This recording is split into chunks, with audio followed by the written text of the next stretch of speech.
वाहेगुरु जी का खालसा, श्री वाहेगुरु जी की फतेह। आज हम बात करेंगे गुरुद्वारे के बारे में। आप सभी गुरुद्वारे जाते हैं, लेकिन वहाँ पे सिर्फ मत्था टेक के वापस आ जाते हैं। लेकिन हमने वहाँ से सीखा क्या? तो सबसे पहले गुरु से शिक्षा। पहला जो मेरा टॉपिक है वो है गुरु से शिक्षा। तो सबसे पहले जब हम गुरुद्वारे जाते हैं तो सबसे पहले हम किसके सामने नतमस्तक होते हैं? वो है गुरु ग्रंथ साहिब जी।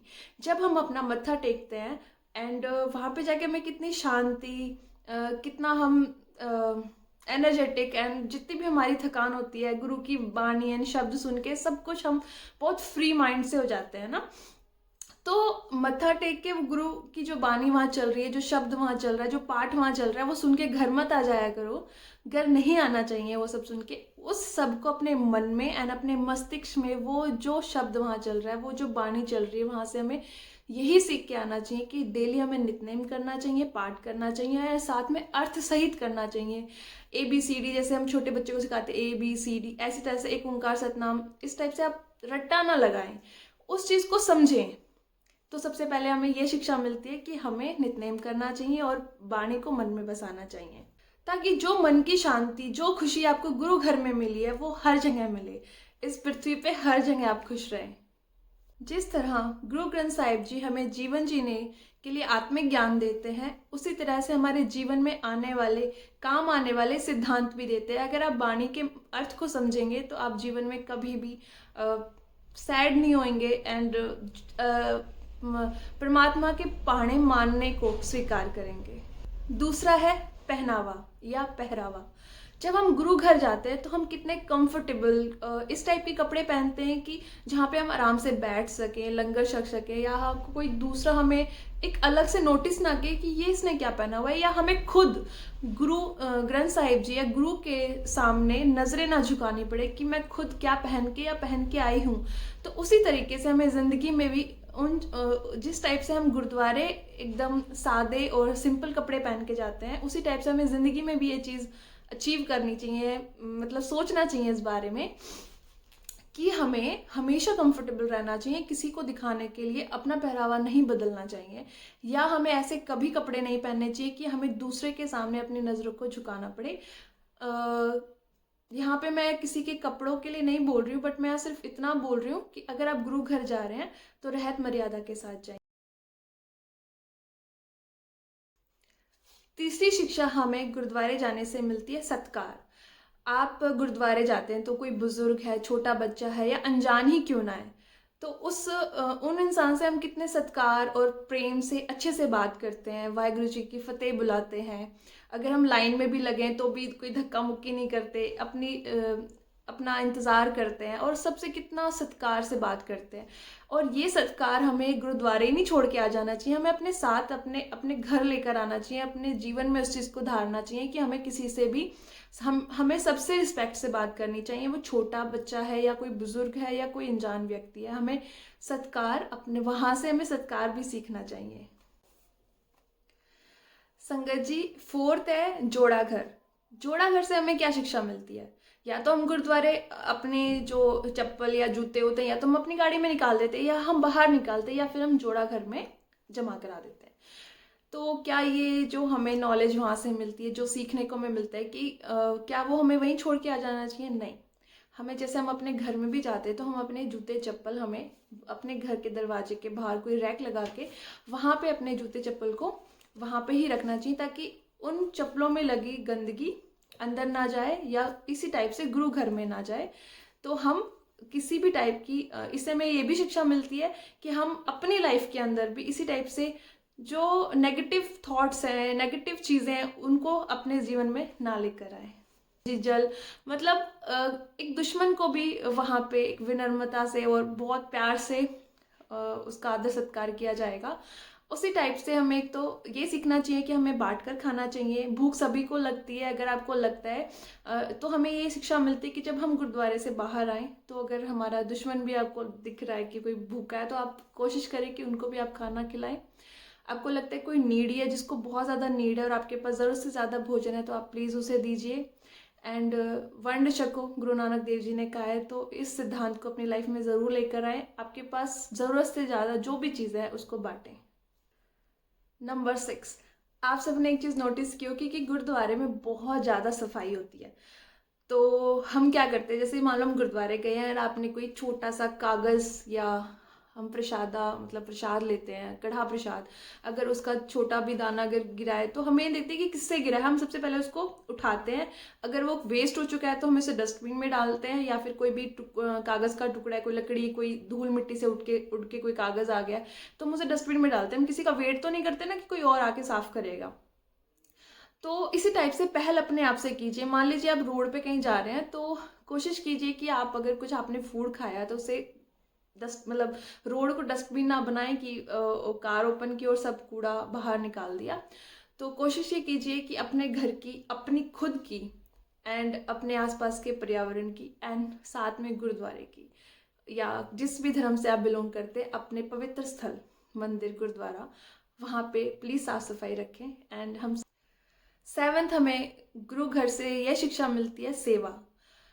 सेवा जो आपने देखा होगा, जो लोग लंगर की सेवा कर रहे होते हैं, मतलब या तो लंगर परोस रहे होते हैं, या लंगर बना रहे होते हैं, सब्जी काट रहे होते हैं, या आटा गूंद रहे होते हैं, रोटी बना रहे होते हैं, वो साथ में बर्तनों की भी सेवा कर रहे होते हैं। मतलब वहाँ पे बर्तन की भी सेवा लोग कर रहे होते हैं। तो आपने अगर ये चीज़, अगर आप वहाँ से कुछ सीख लेके अपने घर वापस आ रहे हैं तो ज़रूरी नहीं है कि आपकी माता जी, आपकी बहन, आपकी वाइफ ही आपको खाना परोस कर मतलब डाल के दे, या वो ही आपके बर्तनों को उठाए एंड सिंक में रखे। आप भी वहाँ से यह शिक्षा ले सकते हैं कि आप खुद भी अपना खाना ले सकते हैं, एंड जब आपने खाना खा लिया तो अपने बर्तन उठा के आप सिंक में भी रख सकते हैं।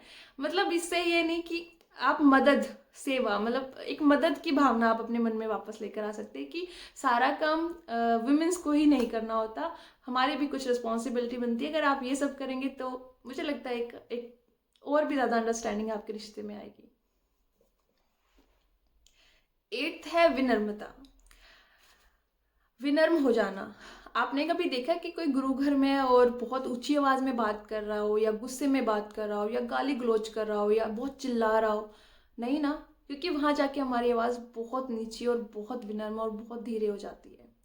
हम किसी से चिल्ला के वहाँ बात नहीं करते, जो बात करते बड़े प्यार से करते। तो वही चीज़ हम वहाँ पे क्यों भूल आते हैं? हमें अपने साथ लेकर आनी चाहिए वो विनम्रता। हमें अपने घर में किसी से गाली गलौज नहीं करना चाहिए, अपने पड़ोसी से, आसपास में किसी से भी हमें हमेशा प्यार से रहना चाहिए। और जो हम गुरुद्वारे वहाँ पे इतनी देर हम दर्शन करने के लिए लाइन में भी खड़े होते हैं, पेशेंस भी हम रखते हैं अपने अंदर, तो विनम्रता भी लेकर आते हैं। तो जब हम अपनी एक्चुअल लाइफ में आते हैं तो हमें वही विनम्रता अपनी लाइफ में आनी चाहिए। इससे क्या होता है, हम गुरु के और पास जाते हैं, क्योंकि जो इंसान बहुत शांत होगा, विनम्र होगा, गुरु साहब उस पर अपनी कृपा करते हैं, क्योंकि ऐसे लोग गुरु साहब को पसंद होते हैं। गुरु की बानी की मिठास को अपने अंदर संजोए और वो ही लेकर अपने घर वापस आए, बहुत सारी विनम्रता के साथ। 9th इज धैर्य व संयम। जब हम किसी ऐतिहासिक या बड़े गुरुद्वारे में जाते हैं तो आपने देखा होगा कि बहुत लंबी लाइन में हमें हमें रुकना पड़ता है, वेट करना पड़ता है, अपनी बारी का धैर्य से बारी आने का वेट करना पड़ता है। तो वहाँ हम कितने मतलब वेट वेट में ध्यान नहीं होता, हमारा ध्यान सतनाम वाहेगुरु वाहेगुरु वाहेगुरु इसी में ध्यान लगा होता है। तो जब हम रियल लाइफ में आते हैं तो जब हमें कहीं भी वेट करना पड़ता है तो हमारा जो एटीट्यूड है, हमारा जो नेचर है, वो एकदम से क्यों बदल जाता है, हम क्यों गुस्से में बदल जाते हैं? तो हमें वहाँ से धैर्य मतलब पेशेंस भी लेकर आना चाहिए, कि अगर हम पेशेंस रखेंगे तो हम दूसरों के लिए भी एक बहुत अच्छा उदाहरण बन सकते हैं। अगर आप पेशेंस रखेंगे तो सामने वाला भी पेशेंस रखेगा एंड लाइफ इजी हो जाएगी। 10th जो मुझे सबसे ज़्यादा इम्पोर्टेंट लगती है, वो मानना सिर्फ गुरु को। आप सब गुरुद्वारे जाते हैं तो आप वहाँ पे गुरु ग्रंथ साहिब जी को माथा टेकते हैं, तो आपका सर सिर्फ गुरु के सामने ही झुकना चाहिए, अकाल पुरख के आगे ही झुकना चाहिए। किसी कब्र, मढ़ी या देदारी गुरु या किसी मूर्ति पूजा के सामने नहीं झुकना चाहिए। मैं यहाँ पे किसी धर्म के बारे में बात नहीं करी कि मूर्ति, मैं यहाँ बात कर रही हूँ कि गुरु नानक देव जी की भी मूर्तियाँ ना बनाई जाए, क्योंकि सिखिज्म में मूर्ति पूजा निषेध बताई है। मेरे कहने का सिर्फ यहाँ मतलब ये है कि सिर्फ गुरु के आगे ही आपका सर झुकना चाहिए, किसी कब्र, मढ़ी या इस टाइप की किसी चीज़ के आगे आपका सर नहीं झुकना चाहिए। बराबरी का दर्जा। आपने अगर नोटिस किया हो तो जब हम गुरुद्वारे जाते हैं तो वहाँ पे किसी भी जात के, किसी भी धर्म के, बॉय गर्ल, मतलब वुमेन एंड मैन, कोई भी, मान लीजिए लंगर की लाइन है एंड वहाँ पे कोई करोड़पति बैठा है या साथ में कोई मिडिल क्लास फैमिली से कोई बैठा है, तो कोई फर्क नहीं पड़ता इस बात से, सबको बराबरी का दर्जा दिया जाता है। तो ये बात हम वहाँ से सीख के जब घर वापस आते हैं तो हम अपनी प्रैक्टिकल लाइफ में क्यों नहीं अप्लाई करते? हम सबको इक्वल क्यों नहीं समझते? क्यों हम गर्ल्स को सोचते हैं कि नहीं ये कमज़ोर है, ये क्यों सोचते हैं कि ये जात में है या इसके साथ हमें खाना नहीं खाना? मतलब क्यों हम भेदभाव करते हैं? तो सबसे, जब गुरु ने ही भेदभाव नहीं किया तो हमें भी भेदभाव नहीं करना चाहिए। हमें ये मानना चाहिए कि हर जीव के अंदर उस परमात्मा की ज्योति है, उस अकाल पुरख की ज्योति है। और जब आप ये समझेंगे तो शायद आप किसी के साथ भेदभाव नहीं करेंगे। चाहे हम किसी पशु को तंग करते हैं, किसी डॉगी को मतलब तंग करते हैं, तो हमें ये भी नहीं करना चाहिए। 12th इज मन की शांति व गुरु की वाणी। आप देखेंगे कि जब आप गुरुद्वारे जाते हैं आपका मन कितना शांत होता है। तो जब आप गुरुद्वारे से बाहर आ जाते हैं, अपने काम पे चले जाते हैं, अपने बिजनेस पे या अपने ऑफिस वर्क कर रहे होते हैं, घर का काम कर रहे होते हैं, तो आपका मन कभी कभी बहुत अशांत हो जाता है, घबराहट हो जाती है, फाइनेंशियल प्रॉब्लम के बारे में आप सोचते रहते हैं, किसी भी शारीरिक, मानसिक, आप बीमार हैं या आप मानसिक प्रॉब्लम है कोई कि पता नहीं ये प्रॉब्लम कैसे सोल्व होगी, आप सुसाइडल तक हो जाते हैं कि मैं अपना जीवन ही खत्म कर दूँ। तो पर गुरु ने आपको एक बाणी दी है, आप उसका पाठ कीजिए, उसके अर्थ पढ़िए, क्योंकि उसके अंदर सब कुछ ऐसा आपको मिलेगा कि आप अपनी लाइफ की प्रॉब्लम्स को सॉल्व कर पाएंगे। आप जस्ट जपजी साहिब का पाठ कीजिए एंड उनके मीनिंग्स पढ़िए, तो आपको पता चलेगा कि गुरु ने आपको मन की शांति भी दी है और गुरु की बाणी से आप अपने मन को शांत कर सकते हैं। चाहे आप गुरु घर में हैं, चाहे आप अपने काम पे, चाहे आप अपने घर में हैं, आपके ऊपर कोई भी बड़ी से बड़ी विपदा क्यों ना आ गई हो, आप पाठ करके, गुरु की बाणी पढ़ के, कीर्तन सुन के हर तरह से अपने मन को शांत कर सकते हैं। 13 नशा। आप देखेंगे कि गुरु घर के अंदर ना तो किसी प्रकार का नशा दिया जाता है, ना ही कोई नशा करके गुरु घर में प्रवेश कर सकता है, और ना ही अपनी पॉकेट्स में रख के नशा गुरु घर में लेकर जा सकता है। उसी टाइप से हमारा जो शरीर है वो भी एक छोटा गुरुद्वारा है। हम हमारे हमारे गुरु घर के अंदर, हमारे शरीर के अंदर गुरु की शिक्षा होती है, गुरु की वाणी होती है। तो हमें भी अपने शरीर के अंदर नशे को प्रवेश नहीं करने देना चाहिए, ताकि हम अपना जो जीवन, जो परमात्मा ने हमें दिया, पूरी शुद्ध बुद्ध के साथ, पूरे होशो हवास के साथ हम इस जीवन को जिए। 14th ध्यान की शिक्षा। ज़्यादातर लोग पूछते हैं कि जब हम ध्यान लगाते हैं तो हमारा जो ध्यान है, मतलब जब हम सिमरन करते हैं तो हमारा ध्यान कहाँ होना चाहिए? तो ज़्यादातर हम सिमरन कब कर रहे होते हैं? मान लो आप गुरुद्वारे हैं, तो या तो आप परिक्रमा कर रहे होते हैं, या आप अपनी लाइन में लगे, आप लंगर छक रहे हैं, या आप कुछ भी वहाँ पे कुछ भी एक्टिविटी कर रहे हैं, चुपचाप बैठे हैं या पाठ कर रहे हैं। तो आप सबने नोटिस किया होगा कि हमारा ज़्यादातर ध्यान कहाँ होता है? जो कीर्तन चल रहा होता है, जो शब्द वहाँ पढ़े जा रहे हैं, चाहे वहाँ पे कोई पाठ हो रहा है, चाहे वहाँ पे किसी भी कोई भी शब्द बोला जा रहा है, कोई कीर्तन हो रहा है, तो आपका ध्यान वहाँ होता है, शब्द के अंदर। तो आप जपजी साहिब का पाठ करें वहाँ बैठ के, तो आप उस जो शब्द आप सुन रहे हैं, आपका ध्यान उस शब्द के अंदर होना चाहिए। जो शब्द आप पढ़ रहे हैं, आपका ध्यान उस शब्द के अंदर होना चाहिए। और शब्द में ही परमात्मा है, शब्द में ही गुरु विराजमान है, और शब्द ही हमारे ज़िंदगी में लेने वाले जो हम फैसले होते हैं, वो शब्द पढ़ने से ही हम मतलब लाइफ में इतनी चीज़ें अचीव कर लेते हैं। क्योंकि ध्यान लगाने से, बाणी पढ़ने से हमारी लाइफ की 99% प्रॉब्लम सॉल्व हो जाती है। तो जब भी आप सिमरन करें, ध्यान लगाएं, तो ध्यान शब्द में लगाएं। जैसे कि आप मूल मंत्र का पाठ कर रहे हैं, तो अगर आपको मूल मंत्र का मीनिंग पता है तो आपका ध्यान 100% शब्द में होगा। उदाहरण के लिए मान लीजिए आपने एक सॉन्ग सुना कि शेरा वांग जिंदगी गुजारू खालसा, तो आपके अंदर एक जुर्त आ जाएगी कि मैं एक गुरु साहिब का बनाया सच्चा सिख हूँ। एंड अगर आप सुनते हैं मूल मंत्र या कोई भी जपजी साहिब सुन रहे हैं, आप कुछ भी सुन रहे हैं, तो जब आप उसके अंदर जो शब्द सुनते हैं, तो एक ओंकार सतनाम, तो आपके अंदर एक भावना आती है कि वो परमात्मा एक है, वो कालपुरख एक है। तो जब भी आप जो भी सुन रहे हैं उसके मीनिंग चेंज हो जाएंगे और आपका ध्यान उस शब्द में होगा। तो इसीलिए हमें ध्यान लगाना बहुत ज़रूरी है। नेक्स्ट 15, परिवार। जब आप गुरुद्वारे जाते हैं तो वहाँ पे परिवार के सबसे बड़े सदस्य हैं, मतलब इस संसार के सबसे बड़े सदस्य हैं हमारे अकाल पुरख, मतलब हमारा पवित्र ग्रंथ, या जिस भी धर्म में जो भी लोग हैं उनका पवित्र धर्म, जिसके अंदर वो जीवन जीने की सारी चीज़ें उनको मिलती हैं। तो गुरु ग्रंथ साहिब जी की हम सारी बातें मानते हैं, सारी रहत मर्यादा को मानते हैं कि हमें केश नहीं कटाने, अमृत छक के हमारा क्या जीवन है, जो भी चीज़ें हम पढ़ते हैं तो हम उनको मानते हैं एज अ फादर। तो इसी टाइप से हम एक परिवार बन जाते हैं। हम कितने लोग होते हैं गुरुद्वारे के अंदर, हम सब परिवार की तरह वहाँ रहते हैं, खुशी से रहते हैं, कोई किसी के साथ धक्का मुक्की नहीं करता, कोई किसी को गलत निगाह से नहीं देखता। सब घर की तरह, जैसे घर में हम मिलके काम करते हैं, ऐसे जब लंगर बनाया जा रहा होता है मिलके काम करते हैं। तो ये पूरा संसार भी हमारा परिवार है। हमें किसी के साथ भी नफरत नहीं करनी चाहिए, सबको एक समझना चाहिए और सबकी मदद करनी चाहिए।